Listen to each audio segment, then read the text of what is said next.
مجھے اس جگہ کیوں بھیج رہا ہے؟ پروردگار عالم کہتا ہے مجھے اپنے عزت و جلال کی قسم ہے، جو بھی نماز کے بعد ایک مرتبہ آیت الکرسی پڑھے گا. یقین جانیے جب میں یہ اشرا تیار کر رہی تھی اور جب میں آیت الکرسی کے فضائل کی کتابیں نکال کے تفسیر نکال کے میٹر اکٹھا کر رہی تھی، فقط نماز کے بعد ایک مرتبہ آیت الکرسی پڑھنا کبھی مت چھوڑیے گا. اپنے بچوں کو وصیت کیجیے. اتنا اجر و ثواب ہے، اتنی احادیث ہے کہ میں اگر میں بیان کرتی تو پورے عشرے میں فقط یہی بیان کرتی رہتی. اتنی فضائل ہیں اس کے. رسول کہتے ہیں اگر کوئی نماز کے بعد ایک مرتبہ آیت الکرسی پڑھتا ہے، اللہ کہتے ہیں میں اس کی طرف اپنے عزت و جلال کی قسم کھا کے کہہ رہا ہے میں اس کی طرف 70 مرتبہ رحمت کی نظر ڈالوں گا، اس کی 70 حاجتیں قبول کروں گا، اور اس سے کم ترین حاجت یہ ہے کہ اس کو بخش دوں گا، اس کے دشمن سے اس کی حفاظت کروں گا، اور اس کو لائق بہشت کر دوں گا کہ اس کے اور بہشت کے درمیان فقط موت حائل ہوگی. ادھر مرا ادھر بہشت میں داخل ہوا. یہ فضائل آیت الکرسی ہے. اللہ ہم سب کو اس آیت الکرسی پڑھنے کا پابند کر دے، اور ہم اپنے بچوں کو، بچوں کے بچوں کو آیت الکرسی حفظ کرا دیں. یہ ہمارا صدقہ جاریہ ہوگا. اور ملائے متقیان علی ابن ابی طالب علیہ الصلوۃ والسلام ارشاد فرماتے ہیں،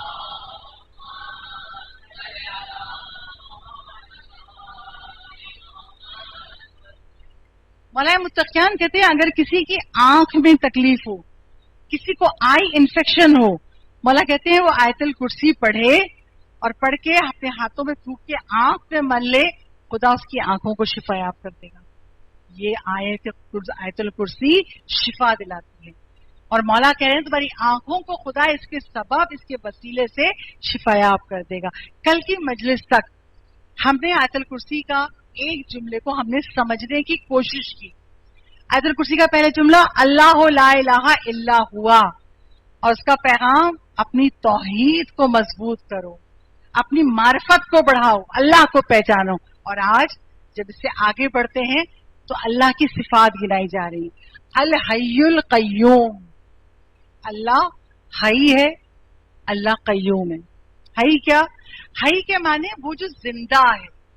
اچھا کیسے زندہ ہے؟ دیکھیں ہم سب زندہ ہیں لیکن ہم سب کو ذائقہ موت چکھنا ہے. اللہ کیسے زندہ ہے؟ سورہ فرقان میں اللہ ارشاد فرما رہا ہے وَتَوَكَّلْ عَلَى الْحَيِّ الَّذِي لَا يَمُوتُ، بھروسہ کرو اس خدا پر جسے کبھی موت نہیں آئے گی. یعنی خدا ایسے زندہ ہے، ہمیشہ سے ہے اور ہمیشہ رہے گا. خدا ایسا حی ہے. اور پھر اگلا جملہ کیا ہے؟ الحی القیوم. پورے قرآن میں قیوم کا لفظ 3 مرتبہ آیا ہے، اور تینوں مرتبہ قیوم حی کے ساتھ آیا. حی القیوم یعنی خدا کیا ہے؟ قائم ہے. کیسے قائم ہے؟ وہ ایسے قائم ہے کہ اس کے سبب سے یہ کائنات قائم ہے. اس لیے کہ تفاسیر بیان کرنے والے علماء بیان کرتے ہیں کیسے خدا قائم ہے کہ خدا نے اس کائنات کو سنبھالا ہوا ہے. اگر خدا نہ سنبھالے تو ممکن ہے یہ ہزارہا سالوں سے سورج مشرق سے نکلتا ہے، مغرب میں غروب ہوتا ہے. یہ خدا ہے جو چاند و سورج کو، موسموں کو، ہواؤں کو، چرند پرند کو، پوری خلقت کو سنبھالے ہوئے. کیوں؟ قائم ہے، حی القیوم. اور خدا کی زندگی سے سب کی زندگیاں ہیں. جو عورت پریگننٹ ہو کیا وہ یقین سے کہہ سکتی کہ میرا بچہ زندہ پیدا ہوگا؟ نہیں کہہ سکتی. اللہ سے مانگتی اللہ میرے بچے کو صحیح و سالم، زندہ و سلامت پیدا کرنا. جب بچہ پیدا ہو گیا تو کیا اسے یقین ہے کہ یہ میرا بچہ بڑھاپے تک زندہ رہے گا؟ نہیں. ماں خدا سے دعائیں مانگتی ہے خدا اس کو طویل عمر عطا کرنا. یعنی اس حی کے سبب پوری کائنات زندہ ہے.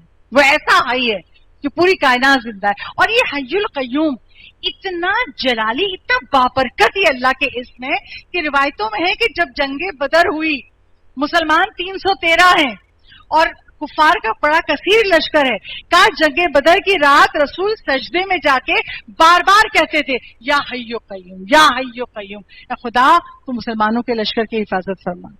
اور آپ نے دیکھا خدا نے کیسی حفاظت فرمائی، ملائکہ کے ذریعے مسلمانوں کی مدد ہوئی اور مسلمانوں کو فتح ملی. میں نے خود ایک عالم سے سنا ہے، عالم کہتے ہیں کہ جب آپ کو کوئی حاجت ہو، کوئی بھی حاجت، 174 ٹائمز، 174 مرتبہ یا حیو یا قیوم پڑھے، خدا آپ کی حاجتوں کو پورا کرے.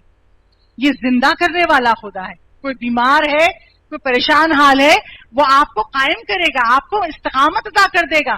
174 ٹائم کسی بھی حاجت کے لیے یا حیو یا قیوم پڑھیں گے، خدا آپ کی حاجت کو قبول کرے گا. بہت بلند صلوات.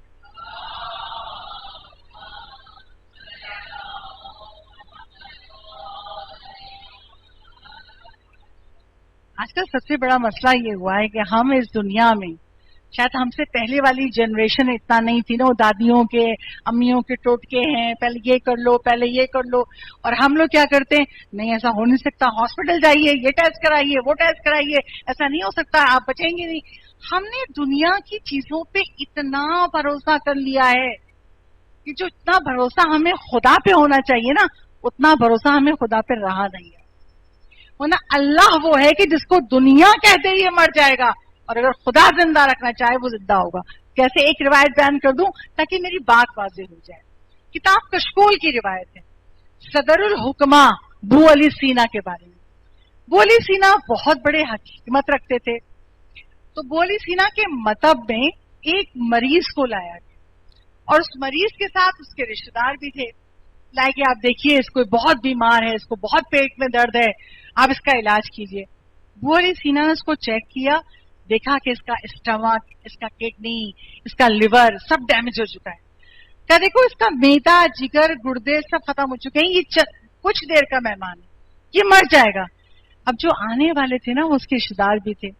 یہ آپ نے کیسے کہہ دیا؟ آپ کے پاس علاج نہیں ہے اس کا تو مطلب کیوں کھول کے بیٹھے ہوئے ہیں؟ آپ کس بات کے حکیم ہیں؟ محبت ہوتی نا ہمارا بچ جائے. تو وہ لڑنے لگے بولی سینا سے کہ آپ کم سے کم دوا تو دیں، شفا دینا تو اللہ کا کام ہے. کہا میں دوا کیا دوں، مجھے پتا ہے چند گھنٹے مر جائے گا. اچھا سوچئے، وہ بو علی سینا کہہ رہے ہیں جو صدر الحکمہ ہیں، عام حکیم بھی نہیں ہے، حکمہ کے بہت بڑے مرتبے پر ہے، کہہ رہے ہیں یہ نہیں بچے گا. اب وہ جو لوگ آئے تھے وہ بزد، آپ کوئی دوا تو لکھ دیں تاکہ ہم اس کو کھلائیں، شفا تو اللہ دیتا ہے. آخر بو علی سینا نے زچ ہو کر، ایک چارہ ہوتا ہے جو جانور کھاتے ہیں، برسیم، سردیوں میں یہ چارہ پیدا ہوتا ہے اور جانوروں کو کھلایا جاتا ہے. زچ ہو کے بو علی سینا نے کہا جاؤ اسے برسیم کھلاؤ، جا کے برسیم کھلاؤ ٹھیک ہو جائے گا. اب وہ لوگ مریض کو لے گئے، بو علی سینا جانتے تھے جا کے چند گھنٹوں میں مر جائے گا. 3-4 دن گزرے، اس کے وہی رشتے دار آئے، مریض ساتھ نہیں ہے، وہی رشتے دار آئے، دودھ اٹھایا ہوا ہے، پنیر اٹھایا ہوا ہے، مٹھائی اٹھائی ہوئی ہے، بھیڑ بکریاں لائے. کہا کیا ہوا؟ کہا ہم آپ کا شکریہ ادا کر رہے ہیں، آپ نے ایسا نسخہ لکھا کہ اس برسیم چارے کو کھلایا وہ شفایاب ہو گیا.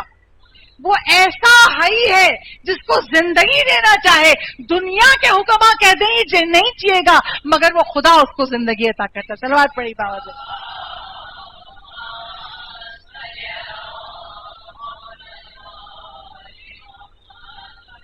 کبھی بھی خدا کی ذات سے نا امید نہیں ہونا چاہیے. وہ خدا اپنے بندوں کو بہت چاہتا ہے، بہت چاہتا ہے.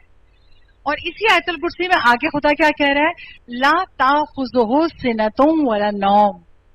اللہ کو نہ اونگ آتی ہے نہ اللہ کو نیند آتی ہے.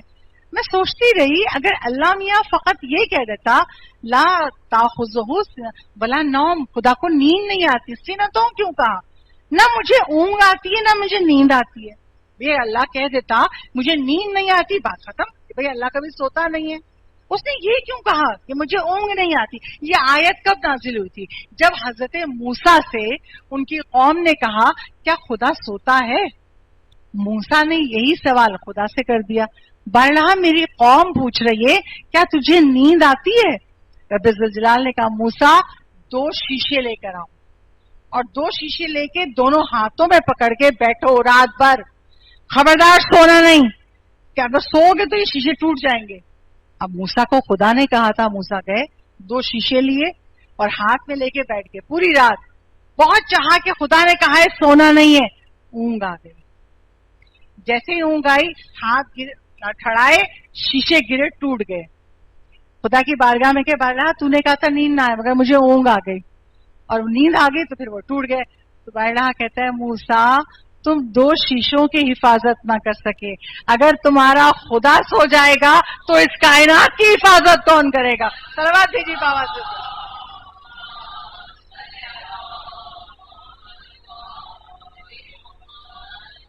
یعنی اب آیت الکرسی میں اللہ اپنی صفات بیان کر رہا ہے.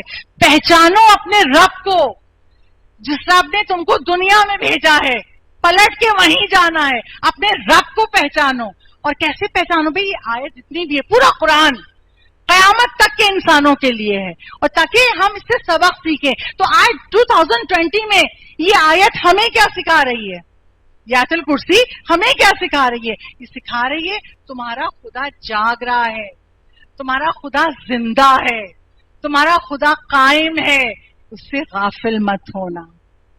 جو شریعت اس نے تم تک بھیجی ہے اس پر عمل کرنا. اور کیسے غافل مت ہونا؟ 11ویں امام حسن عسکری علیہ السلام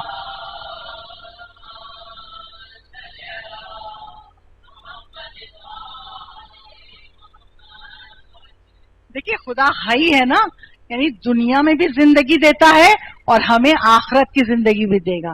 یہاں تو ذائقہ موت ہے، وہاں موت بھی نہیں ہے، ہمیشہ کی زندگی ہے. تو امام حسن عسکری کہتے ہیں تمہاری اصل زندگی موت کے بعد شروع ہوتی ہے. اب سوچئے ہم کیا سمجھتے ہیں؟ موت آ گئی زندگی ختم، جو خواہش کرنی ہے کر لو، جو بچوں سے کہنا ہے کہہ لو، جتنا زندگی انجوائے کرنی ہے کر لو، بس زندگی ختم سے بات ختم. نہیں، مولا کہتے ہیں تمہاری اصل زندگی موت کے بعد شروع ہوتی ہے. کیسے؟ مولا متقیان نہج البلاغہ میں کہتے ہیں جب ہم ماں کے شکم میں تھے، چھوٹا سا تاریخ قید خانہ ہے نا ماں کا شکم، تاریخ جگہ ہے. جب پیدا ہو رہے تھے تو رو رہے تھے. کیوں؟ ہم سے ماں کا شکم چھینا جا رہا ہے، روتے ہوئے پیدا ہوئے. جب بڑے ہو گئے، آج ہم سے کوئی کہے ماں کے شکم میں جاؤ گے، ہم کیا کہیں گے؟ ہرگز نہیں. اس تاریخ جگہ جا کے کیا کریں گے؟ دنیا، یہ خوبصورت دنیا، یہ چرند پرند درخت و باغات، ہم کیوں دنیا چھوڑ کے جائیں؟ مولا کہتے ہیں جب تم برزخ کی زندگی میں جاؤ گے اور کوئی تم سے کہے گا دنیا میں پلٹ جاؤ، تو تم یہی کہو گے یہ بڑی برزخ کی دنیا چھوڑ کے ہم دنیا میں کیوں جائیں؟ ابھی ہم نے برزخ دیکھی نہیں ہے تو ہم دنیا کو کل سمجھتے ہیں. اور ہماری سب سے بڑی غفلت یہی ہے، برزخ میں کچھ ملے نہ ملے، ایک چیز ضرور ملے گی. جب آیت اللہ دستغیب شیرازی کے ایک دوست کا انتقال ہوا اور ان کے دوست جب ان کے خواب میں آیا تو آیت اللہ دستغیب شیرازی نے پوچھا وہ کیا چیز ہے جو تم دنیا میں نہیں سمجھ سکے تمہیں برزخ میں سمجھ میں آئی، بتاؤ مجھے. تو اس نے کہا مجھے کچھ بھی بتانے کا حق نہیں ہے، اجازت نہیں ہے اللہ کی طرف سے، مگر تم اصرار کرتے ہو تو ایک جملہ کہہ دوں، میں حسین کی حکومت دنیا میں سمجھ ہی نہیں سکا جو برزخ میں حسین کی حکمرانی ہے. صلوات پڑھے بواز بڑا.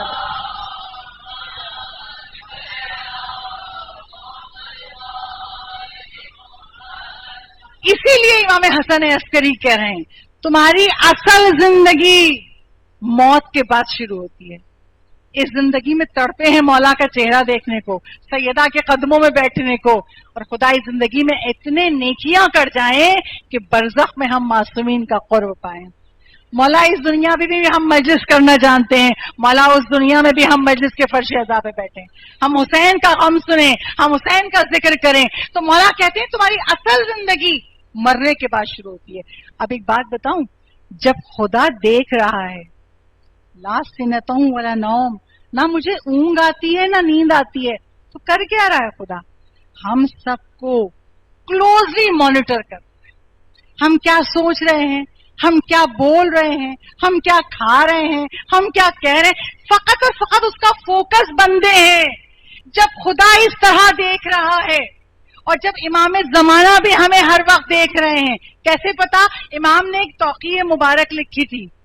توقیع اسے کہتے ہیں وہ تحریر جو امام کے ہاتھوں سے لکھی جائے اسے توقیع مبارک کہتے ہیں. شیخ مفید کو امام نے ایک تحریر لکھ کے دی تھی، اور وہ تحریر کیا تھی؟ میرے شیعوں سے کہہ دو ہم تمہاری سرپرستی اور دیکھ بھال سے غافل نہیں ہیں، ہم تمہیں فراموش نہیں کرتے، اگر ہم تمہیں بھول جاتے تو یہ دنیا تمہیں ختم کر دیتی. مولا کا جملہ سنیں گے دوبارہ، ہم تمہاری دیکھ بھال اور تمہاری سرپرستی، ہمارا سرپرست ہے، ہم لاوارث نہیں ہیں، ہمارا زندہ امام موجود ہے اور ہمیں دیکھ رہا ہے، ہماری دیکھ بھال کر رہا ہے. اور کہہ رہے ہیں ہم تم سے غافل نہیں ہیں، کسی کو بلانے سے پہلے اپنے امام کو پکارا کرو، تمہارے لب ہلتے ہیں اس سے پہلے کہ آواز تمہارے کانوں میں پہنچے تمہارے امام کے پاس پہنچ جاتی ہے.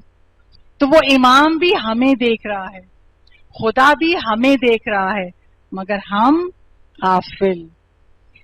بچے آج ٹی وی کھولے بیٹھے ہوں اور اس پہ اچانک گانے آنے لگے، اب والیوم کم کرو، ریموٹ ہاتھ میں ہے، ارے امی اتنا تو چلتا ہے، ارے یہ تو اتنا تو، ارے غزلیں جائز، ارے قوالی جائز ہے. یہ جو ہم کہتے ہیں نا اتنا تو چلتا ہے، اتنا نہیں چلتا. جس نظم و ضبط سے، جس ڈسپلن سے خدا نے کائنات بنائی ہے، اسی ڈسپلن سے خدا نے اس کائنات کو چلانے والا قانون شریعت محمد دیا ہے، جس کی حفاظت کے لیے 11 امام شہید ہوئے. ہم اس شریعت کو اتنا آسان لیتے ہیں، ارے اتنا تو چلتا ہے. شادی میں چلے گئے، کسی نامحرم کی نگاہ پڑ گئی، ہم نے بہت میک اپ کیا ہوا، ارے اتنا تو چلتا ہے. یہ اتنا نہیں چلتا. اگر خدا نے روز قیامت کہہ دیا تم جنت کی شکل بھی نہیں دیکھ سکتے، اور ہم کہیں گے کیوں؟ اتنا تو چلتا ہے. کیا کریں گے ہم اگر خدا نے ہم سے یہی جملہ کہہ دیا اتنا تو چلتا ہے؟ اتنا نہیں چلتا. ہر واجب پہ عمل کرنا ہے، ہر حرام سے بچنا ہے، اور جو یہ کرتا ہے اسے خدا دنیا میں بھی اجر دیتا ہے، آخرت میں بھی اجر دیتا ہے. کیسے؟ مقدس اردبیلی کے والد، مقدس اردبیلی کیسے پیدا ہوئے؟ ہاں، ان کے والد بہت نیک شخص تھے، بہت غریب تھے، ایک نہر کے کنارے بیٹھے ہوئے تھے، کئی وقت کا فاقہ تھا، بھوکے تھے، نہر کا پانی بہ رہا ہے. ایک بار کی نہر کے پانی میں سیب ٹوٹ کے آیا، کہیں سے درخت سے گرا تھا اور نہر کے پانی میں. اب بھوکے تھے، کئی روز کے بھوکے تھے، ایک بار کی سیب اٹھا کے کھا لیا، بھوک بیٹھ جائے. کھا تو لیا مگر کھانے کے بعد یاد آیا یہ سیب کا مالک راضی ہے یا نہیں ہے، میں نے غلطی کی، کھا لیا. اگر ہمارے اس دور کا شیعہ ہوتا تو کیا کہتا؟ ارے اتنا تو چلتا ہے، نعرے حیدری لگائیں گے اب اللہ چھوڑ دے گا. نہیں، اللہ نے یہ کائنات پورے ڈسپلن سے بنائی ہے. وہ ہماری طرح خدا نہیں ہے، وہ خدا رب العالمین ہے. اب کھا تو لیا سیب، مگر اب کیا کروں؟ روز قیامت خدا پکڑ لے گا، تم نے کیسے کھایا، اس کا مالک راضی نہیں تھا. اب مقدس اردبیلی کے والد نے پتہ کیا یہ باغ کا درخت کس کا تھا. کیا یہ ملک کی سرحد پر ہے؟ یہ آدھا باغ اس ملک کے وزیر کا ہے اور آدھے باغ کا مالک دوسرے ملک میں ہے. ایک سیب کھایا ہے. اب پہنچے اس وزیر کے پاس، کہا اس سیب کا آدھا حصہ تو تیرا ہے، یا تو مجھ سے پیسے لے لے یا مجھے بخش دے. روز قیامت خدا مجھ سے نہ پوچھے، میں قصوروار نہ ہوں. وزیر نے کہا جاؤ میں نے بخش دیا، آدھا تمہارے لیے حلال ہے. اب آدھا کیسے حلال ہو؟ دوسرے ملک کا سفر کیا، اس شخص کے پاس پہنچے جس کا باغ تھا، اس سے کہا یہ آدھا سیب یا تو مجھے بخش دو یا مجھ سے قیمت لے لو. اس شخص نے اس کا چہرہ دیکھا، یہ آدھے سیب کے لیے اتنا سفر کر کے آیا ہے کہ یہ آدھا سیب اس کے لیے حلال ہو جائے جو اس نے غلطی سے بھوک میں کھا لیا تھا. اس نے کہا ایک شرط پہ حلال کروں گا. کہا کیا؟ کہا میری ایک بیٹی ہے، اس سے شادی کرنا پڑے گی. اچھا، مگر میری بیٹی اندھی بھی ہے، بہری بھی ہے، میری بیٹی سنتی بھی نہیں، اور میری بیٹی پیرالائزڈ ہے، مفلوج ہے، حرکت بھی نہیں کر سکتی. اگر اس سے شادی کرو گے تو میں یہ آدھا سیب حلال کر دیتا ہوں. مقدس اردبیلی کے والد نے سوچا اگر نہ کروں تو روز قیامت خدا مجھے پکڑے گا. اگر دنیا ہی کی تو بات ہے، دنیا چند روز کی ہے، اگر کر لوں تو میدان قیامت میں سرخرو ہوں گا خدا کے سامنے. کہا اچھا ٹھیک ہے میں شادی کرتا ہوں. شادی کے انتظامات ہوئے، شادی ہو گئی. اب جب اپنے کمرے میں گئے، اجرا عروسی میں گئے اور دلہن کو دیکھا تو حیران، نہ دلہن اندھی ہے، نہ بہری ہے، نہ بولنے سے معذور ہے، نہ مفلوج ہے، حسین ترین لڑکی ہے. فوراً کمرے سے باہر ہے. کہا آپ نے جتنی باتیں بتائی تھی اپنی بیٹی کے بارے میں اس میں سے تو ایک بات بھی اس کے اندر نہیں ہے. کہا ہاں، میں نے اندھی اس لیے کہا تھا اس نے کوئی نامحرم نہیں دیکھا، میں نے بہری اس لیے کہا تھا اس نے کوئی حرام آواز نہیں سنی، میں نے گونگی اس لیے کہا تھا اس کی زبان سے کوئی غلط الفاظ نہیں نکلے، میں نے مفلوج اس لیے کہا تھا اس کا پورا جسم خدا کی اطاعت میں تھا. میں نے سوچا تم اتنے با تقویٰ ہو، تمہارے تقویٰ کو آزمانے کے لیے میں نے یہ کہا تھا. جب یہ شادی ہوئی تو اس کے صدقے میں، اس کی نسل میں مقدس اردبیلی جیسا عالم پیدا. صلوات پڑھے گا.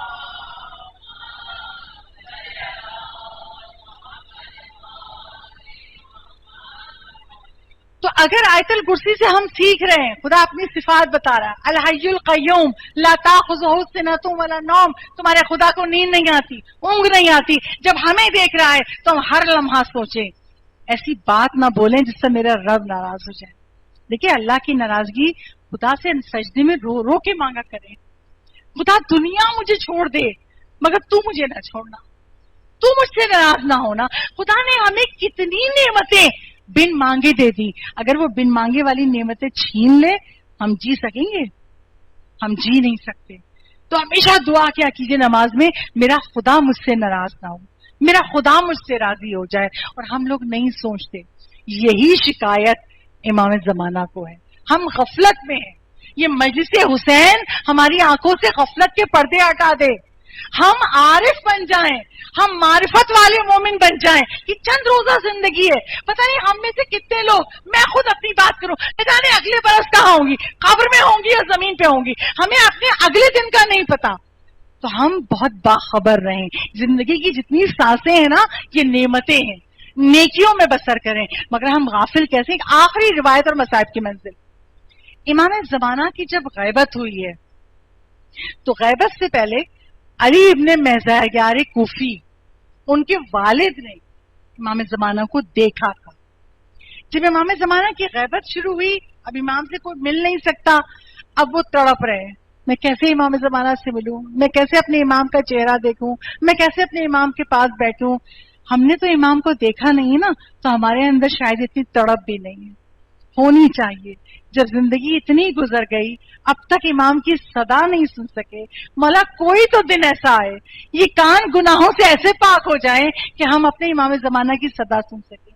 وہ علی بن مہزیار کوفی کے والد روتے تھے، تڑپتے تھے. مسجد سہلا میں 40 دن اعمال، کربلا میں 40 دن اعمال، جگہ جگہ اعمال کر رہے ہیں مجھے امام زمانہ کی زیارت مل جائے. پھر ذہن میں خیال آیا میرا امام زندہ ہے تو حج پہ جاتا ہوں، میں حج کرتا ہوں، وہاں تو امام زمانہ ضرور آئیں گے، مجھے امام کی زیارت مل جائے. حج پر گئے، حج ختم ہو گیا، الوداعی زیارت کر رہے تھے. ایک باغی دیکھا، ایک بہت جلالت والا شخص نظر آیا، آنکھیں اس کے چہرے پہ جم گئی. قریب آیا، آ کے کہتا ہے تم اپنے امام سے ملنا چاہتے ہو؟ کہا ہاں. چلو میں تم کو ملواتا ہوں. وہ لے گیا، مکے سے دور طائف میں پہنچا. طائف میں ایک خیمہ لگا ہوا تھا، کہا اس کے اندر تمہارا امام ہے.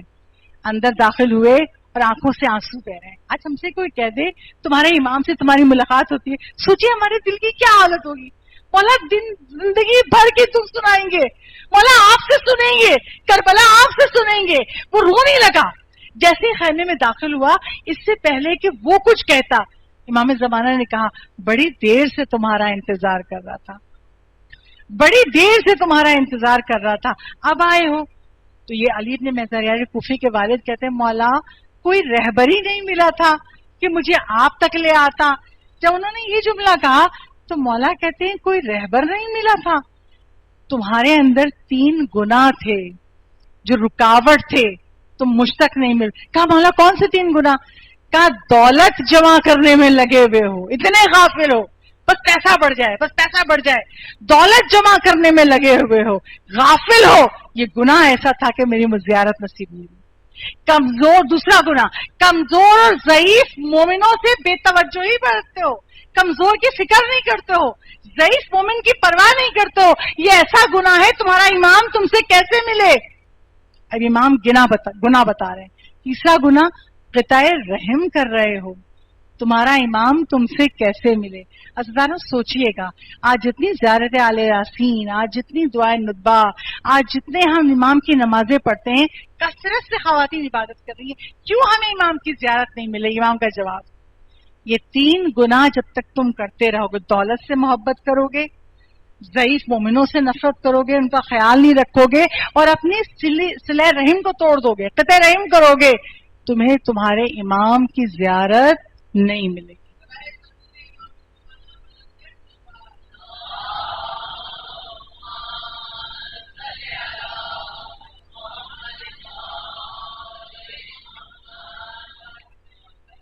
اور کربلا کیا ہے؟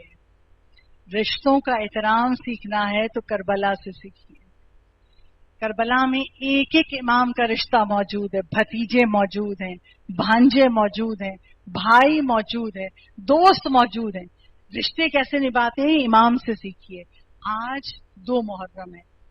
امام کا لشکر کربلا کی زمین پر آ گیا، اور جب مولا کربلا کی زمین پر پہنچے تو مولا کی سواری کے جانور نے چلنا چھوڑ دیا، رک گیا جانور.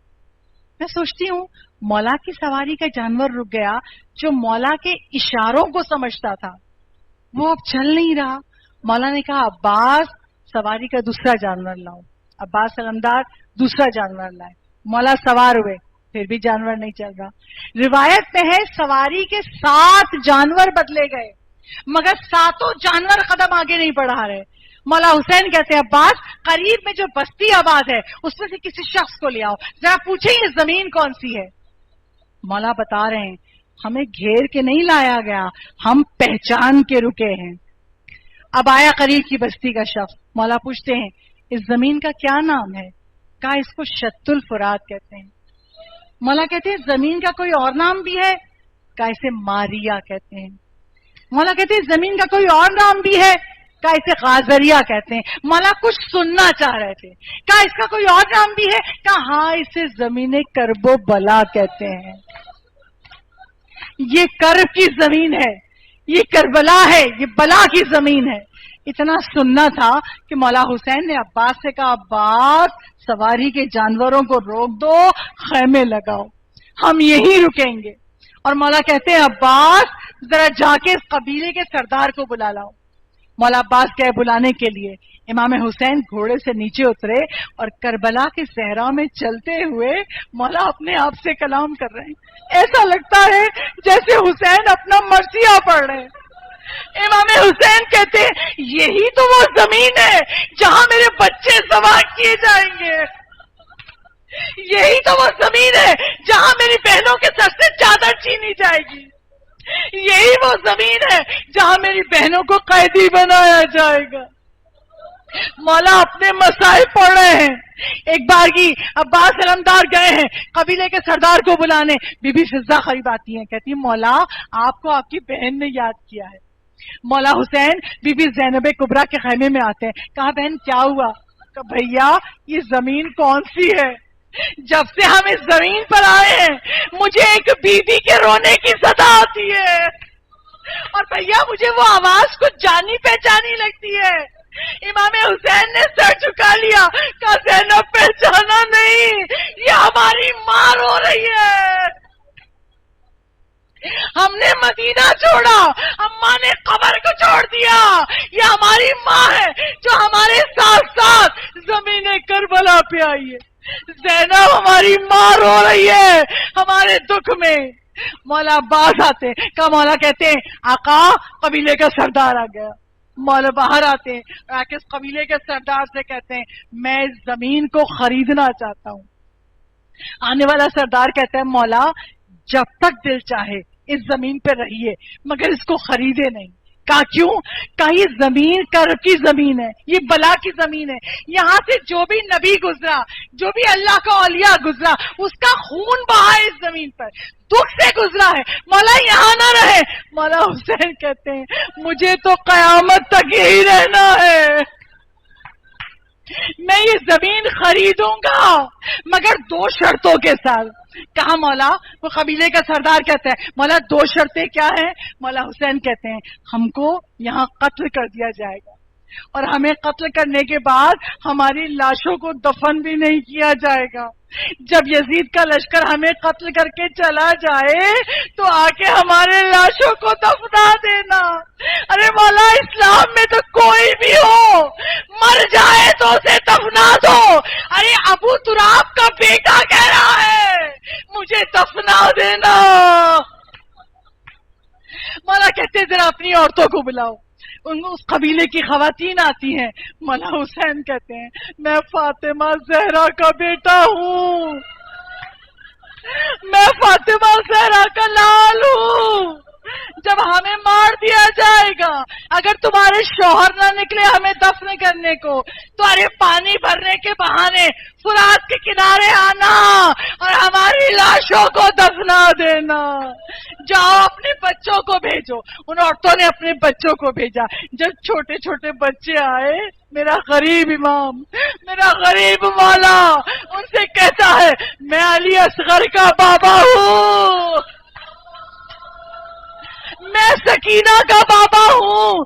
اگر تمہارے ماں باپ لشکر یزید کے خوف سے ہمیں دفن نہ کرے، ارے کھیلتے کھیلتے آنا، ایک مٹھی خاک ہماری لاشوں پہ ڈالتے جانا.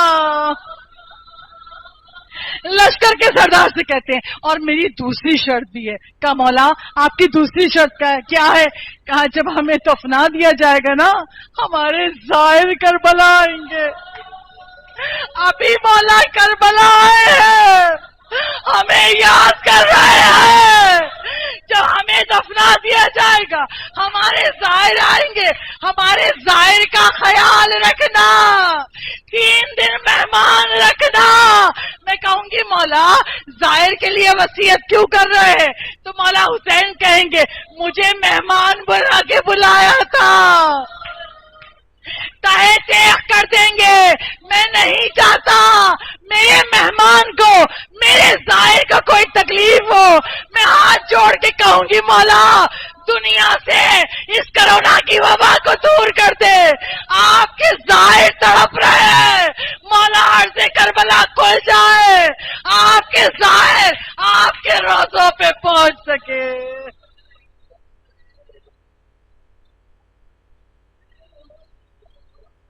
لعنت اللہ علی القوم الظالمین وسيعلم الذین ظلموا ای منقلب ینقلبون. بارلہا تجھے محمد اور آل محمد کا واسطہ ہماری اس قلیل عبادت کو ہم سے قبول فرما لے. پاک پروردگار ہماری سب سے پہلی حاجت، ہماری سب سے بڑی حاجت امام زمانہ کے ظہور میں تعجیل فرما دے.